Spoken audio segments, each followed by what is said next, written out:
Nah, daya tarik geowisata menurut Sapeng tahun 2001 itu ada beberapa aspek. Yang pertama itu aspek informasi. Nah, ini aspek penyajian informasi tadi. Jadi kualitas informasi merupakan faktor utama yang dibutuhkan bagi wisatawan. Pasti mereka sebelum datang, mereka butuh informasi. Nah, informasi ini kita sudah kemajuan teknologi, Pak. Ya, saya sangat berharap bapak-bapak di sini bahkan bisa bikin situs web sendiri yang berhubungan dengan wisata yang ada di ini. Jadi orang sekarang kan tinggal lihat itu, Pak, web, ada kontak person, telepon langsung, Pak. Gimana, Pak? Ini. Terus Bapak berkoordinasi dengan penginapan, berkoordinasi dengan travel agent. Itu merupakan siklus bisnis wisata yang luar biasa. Jadi kalau Bapak sudah, seperti kami misalnya pernah tuh mau ke Lombok, itu kami tinggal telepon aja, Pak. Ini Pak, kami mau ke sana, paket wisatanya sekian ratus ribu, sekian juta. Bapak tahunya naik pesawat sampai di bandara kami jemput, sampai Bapak pulang kembali kami antar. Itu baru paket luar biasa, Pak. Jadi orang datang, cuma tahunya mereka datang, Bapak lah yang bawa ke sini, dia cuma tak kasih uang. Kan enak, Pak. Itu menumbangkan semua itu, Bapak sudah. Bapak pasti bekerja sama dengan travel, Bapak pasti bekerja sama dengan penginapan, Bapak pasti akan bekerja sama dengan tempat makan. Ya, Pak. Pasti. Kemudian aspek keanekaragaman. Destinasi wisata yang baik setidaknya memiliki alternatif daya tarik flora dan fauna yang dapat dinikmati wisatawan. Hal ini menjadi nilai unggul dari destinasi. Jadi bukan hanya geoset itu saja yang mereka lihat, gitu kan? Berarti ada keanekaragaman lain. Seperti tadi, ternyata di Danau Depati 4 itu ada harimau. Berarti ada fauna di situ, Pak, yang menarik. Tapi jangan kita takut-takutin. Ya, berarti harimau itu sudah kita amankan di sini. Pokoknya kan dijelaskan supaya mereka merasa aman, Pak, ya. Jadi wisata ini keamanan dibutuhkan juga, Pak. Jangan takut, mereka takut. Tapi itu yang dijual. Ternyata bisa berperahu sampai ke tengah danau, suasana alam yang dinikmati. Kalau orang luar negeri itu udah bosan, Pak, nengok mall, apa segala macam. Mereka malah senang sekarang hinap di rumah pohon. Pernah dengar, Pak? Pohon itu dibuat rumah di situ, Pak. Mereka hinap di situ.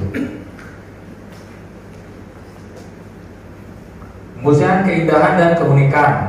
Atraksi alam bentuk karena proses penamaan alam serta hanya terjadi tempat tertentu, maka tidak ada kemiripan antara suatu kawasan dan kawasan wisata lainnya. Tadi seperti ada arung jeram itu kan tidak semua tempat bisa arung jeram, Pak, ya kan? Cuman wilayah sungai yang arusnya deras saja. Kalau di danau kan mungkin arung jeram. Kalau di danau berarti naik perahu, ya, Pak, ya. Nah, arung jeram tempatnya deras. Nah, itu ada keunikan. Kemudian ada petualangan lintas alam. Nah, motif wisatawan selain menikmati wisata alam dapat juga untuk melakukan pendidikan konservasi alam dan minat khusus. Nah, banyak juga yang hobi bertualang. Itu berminggu-minggu, Pak. Ini kita butuhkan wisatawan yang kayak gini, Pak. Mereka bisa lama tinggal di satu tempat, bisa berbulan-bulan, bahkan ada yang bertahun-tahun melakukan penelitian. Di Kalimantan itu ada orang asing yang meneliti, kerjanya hanya meneliti orang hutan bertahun-tahun. Kan enak di situ, kan tinggal di situ. Bahkan mereka ajak nanti orang datang ke sana, bahwa saya sudah meneliti ini, Pak, ini hasil penelitian saya, silakan datang ke sini. Ajak lagi orang. Dan tersedianya ekosistem yang alami, suatu atraksi alam hendaknya tetap menyediakan kawasan ekosistem yang masih alami. Ekosistem yang alami berarti sebuah sistem alam yang berjalan alami, bukan hasil rekayasa buatan manusia yang artificial. Jadi jangan terlalu banyak kita merubah geoset atau istilahnya tempat wisata yang ada, tapi kita hanya mempermudah akses supaya mereka bisa, misalnya jalan yang ada, ya mungkin kita buat jalan yang supaya mereka bisa. Tapi jangan terlalu banyak rubah. Jadi malah banyak bangunan-bangunan semen di situ, itu malah tidak jadi indah, Pak, menurut mereka. Jadi kadang geoset itu tertutup oleh tulisan yang besar. Tulisan sekarang kan lagi musim tuh, Pak, tulisan. Misalnya Danau Pau, misalnya. Danau Paunya misalnya itu malah nutupin yang mau dilihat. Nah itu kan malah gak bagus. Nah, malah kita yang Bapak sekalian nanti malah bisa memberikan masukan kepada orang-orang yang misalnya mengerjakan proyek-proyek yang tujuannya sebenarnya untuk sebagai akses saja atau sebagai tempat mereka beristirahat atau apa, tapi tidak merusak ekosistem alaminya. Nah, kriteria geowisata menurut Van der Lee dan Sundana tahun 2013 itu adalah yang pertama adalah learning. Jadi geowisata itu learning, pariwisata tujuannya untuk belajar. Kemudian rewarding, pariwisata itu memasukkan unsur pemberian penghargaan. Kemudian enriching, pariwisata itu memasukkan peluang terjadinya pengkayaan, pengetahuan dan warisan dengan masyarakat. Kemudian adventuring, maksudnya yang dirancang dikemas sehingga berbentuk wisata bertujuan. Prinsip-prinsip geowisata. Ini ada prinsip-prinsip geowisata. Yang pertama, geologically based atau berbasis geologi. Jadi geowisata itu berbasis geologi, basis dasarnya adalah geologi, ya kan? Namanya geowisata, berarti basisnya adalah geologi. Nah, objek lokasi yang dijadikan sebagai geowisata merupakan bentukan hasil proses geologi. Berarti ada proses geologi yang harus kita pahami di sana. Intinya itu Pak, yang pertama Bapak harus pahami, geowisata itu ada proses geologi di sana. Apa proses geologinya? Itulah yang harus Bapak pahami terlebih dahulu. Aspek fisik yang dijadikan daya tarik wisata tersebut dapat berupa kondisi tanah, kandungan mineral, jenis batuan yang masih berhubungan dengan geologi. Nah itu harus dipahami terlebih dahulu. Kemudian sustainable, nah ini saya sebutkan berkelanjutan. Berarti pengembangan pengelolaan pariwisata ini harus berkelanjutan agar kelestariannya dapat terjaga. Jadi bukan ada eksploitasi di sana. Jadi di sana adalah wilayah konservasi, perlindungan, bukan ada pengambilan atau eksploitasi. Beragam kondisi geologi Indonesia menyebabkan banyaknya temukan mineral berharga yang dapat memancing oknum tidak bertanggung jawab untuk mengambil dan merusak lingkungan. Nah itu berbahaya. Sekarang kan fosil kayu itu harganya mahal, ya kan? Pasti orang, wah kita ambil aja. Nah, itu tidak berkelanjutan jadi Pak, hilang. Yang mau dilihat orang kan itu, yang Bapak hilangin, yang ada yang ngambil hilang dan bisa dilihat lagi. Berarti tidak berkelanjutan. Atau karsnya itu, kars yang sekarang lagi isunya di Sawangun, itu kan mau ditambang sama semen batu aja. Nah kalau itu ditambang, buah caropetak hilang. Berarti kan harus ada area zona konservasi yang tidak boleh, itu tidak boleh ditambang. Nah, itu harus dari pemerintah menetapkan, itu sudah ditetapkan oleh pemerintah. Kemudian geologically informatif, bersifat informasi geologi, jelas. Sebenarnya lokasi geowisata dilengkapi dengan informasi tentang sejarah terbentuknya geologi tersebut, jadi wisatawan paham akan proses alam yang terjadi. Dengan adanya informasi tersebut diharapkan masyarakat akan sadar dan tidak berupaya merusak keindahan lingkungan di sekitar objek geowisata. Nah, itu kita tidak terus. Kemudian locally beneficial, pasti akan bermanfaat secara lokal. Jelas pasti akan bermanfaat. Artinya keberadaan geowisata dapat memberi manfaat bagi masyarakat komunitas yang berada di sekitar. Manfaat tersebut dapat berupa segi ekonomi, jelas segi ekonomi, sosial lainnya. Dengan dibukanya suatu kawasan geowisata diharapkan proses pembangunan daerah tersebut akan semakin meningkat. Ini sudah ada contohnya di 6 UGG itu sudah merasakan. Tourism satisfaction, kepuasan pengunjung, jelas kita berharap orang yang datang akan mengajak orang lain. Jadi kalau di rumah makan Padang itu kalau enak kasih tahu orang, kalau tidak enak hadiah tahu kami. Kalau kita masuk ruang padang itu dia bilang gitu. Kalau enak kasih tahu sama orang, tapi kalau tidak enak jangan kasih tahu orang, kasih tahu kami biar kami perbaiki. Itu juga prinsip mungkin kita bisa terapkan di usaha kita. Kalau misalnya bapak merasa tidak puas, kasih tahu kami apa yang tidak puas, Pak. Kami perbaiki. Tapi kalau bapak puas, bapak sebarkan foto bapak di Facebook, di Instagram, di mana-mana, bapak promosikan wisata ini. Itu baru bapak mantap. Nah ini Pak, ini yang mungkin nanti kita akan jenis informasi, karena kan materi saya tentang informasi, penyampaian informasi geowisata. Ada dua macam. Yang pertama adalah informasi umum, yang kedua adalah informasi khusus.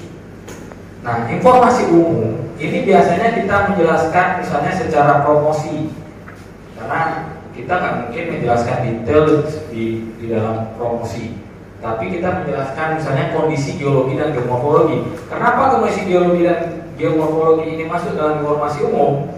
Karena kondisi geologi ini adalah base-nya geowisata. Jadi apa yang mau kita jual, batunya, fosil kayunya, gunungnya, itu geologinya. Geomorfologi itu adalah morfologi alam yang kelihatan. Seperti ternyata Gunung Masura itu ada 4, ya, ada Gunung Sumbing, ini ya. Ternyata ada Danau Pau di bawahnya. Nah itu adalah geomorfologi, tampakan alamnya. Morfo itu tampakan alam, bentukannya. Nah itu yang Bapak jual di informasi umum. Informasi umum ini kalau kita menjual, awal kita menjual sama orang itu gitu. Kemudian sosial, budaya, kependudukan, agama, suku, bahasa, adat istiadat, pendidikan, mata pencaharian. Ini juga kita jual di informasi umum. Jadi menjelaskan bahwa masyarakat di sana rata-rata adalah masyarakat Melayu. Atau misalnya di Sarulango itu masyarakatnya adalah suku anak dalam SAD. Itu harus kita jual. Yang pertama ini orang supaya tahu ternyata di sana ada. Nanti mereka akan korek-korek lagi informasi itu, nanti jadi informasi khusus. Tapi mereka harus tahu dulu bahwa di sana adalah sukunya suku Dayak, di sana adalah sukunya suku Asmat, suku anak dalam. Mereka harus tahu. Agamanya mereka rata-rata agamanya apa sih? Agamanya Muslim. Berarti mereka harus tahu ada Muslim. Misalnya orang bisa tahu nasibnya, politiknya Muslim. Jadi mereka nggak sembarangan ngomongin masalah yang haram, atau ini kan cocok. Ada istiadat, maka kita jelaskan ada istiadat di sini seperti ini. Kemudian mata pencarian rata-rata masyarakat di sana apa? Maka tahu, misalnya petani kopi atau petani kayu manis. Mereka tahu, oh ternyata di sana petani kopi.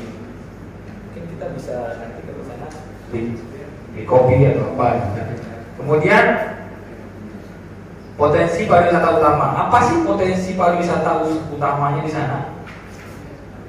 Nah, misalnya potensi pariwisata yang utama di sana lah wisata alam. Wisata alamnya apa? Ternyata wisata alamnya adalah air terjun. Air terjun itu air terjun tinggi. Itu yang utama di sana. Itu yang kita promosikan yang awalnya. Jadi kan misalnya di pamfletnya Bupati, misalnya di Bapak pernah ke Badara, ada promosi, misalnya di Badara sekarang itu rata-rata promosi wisata. Kalau ada di Bandara Soekarno-Hatta, itu biasanya ada gambar Bupati di depannya, atau gambar wali kota atau gubernur. Di belakangnya tuh ada gambar destinasi wisata. Pasti yang ditunjukkan destinasi wisata yang terkenal, yang utama. Nah itu yang diambil, itu yang kita promosikan sebagai informasi umum. Supaya orang tahu, oh ternyata ya kayak orang luar negeri. Kalau orang asing itu tidak tahu Indonesia apa, yang tahunya apa Pak? Bali. Bali itu satu di antara 17.000 pulau yang ada di Indonesia Pak. Tapi orang tahunya bukan Indonesia, tapi Bali Pak. Nah, itu asing. Makanya kita harus punya identitas. Kemudian sektor ekonomi utama. Nah, sektor ekonomi utama apa sih? Ekonomi utama yang jadi istilahnya tumpuan pendapatan masyarakat yang ada di Kabupaten Merangin. Misalnya apa nih? Sawit atau karet ya. Nah itu yang kita dijelaskan sebagai informasi umum. Oh ternyata di sana berarti orang akan melihat perkebunan sawit dan perkebunan karet. Itu yang harus kita berikan di informasi umum. Jadi kalau Bapak bikin web, misalnya website, atau Bapak bikin blog, cara bahasa sekarang itu ada blog, website ya. Kalau bikin itu penjelasan informasi umumnya, ini saja Bapak cantumkan. So Bapak tidak detail sampai sejauh tapi Bapak fokusnya ke informasi. Nah itu kemudian standar waktu setempat. Ya, standar waktu kita WIB kan ada beda Pak. Nanti Bapak jelaskan orang dari timur berwisata ke barat, bedanya 2 jam Bapak, ya kan? Nah itu kan bisa kita samakan 07, 00 tapi sebutin W apanya? W, T, W, kita.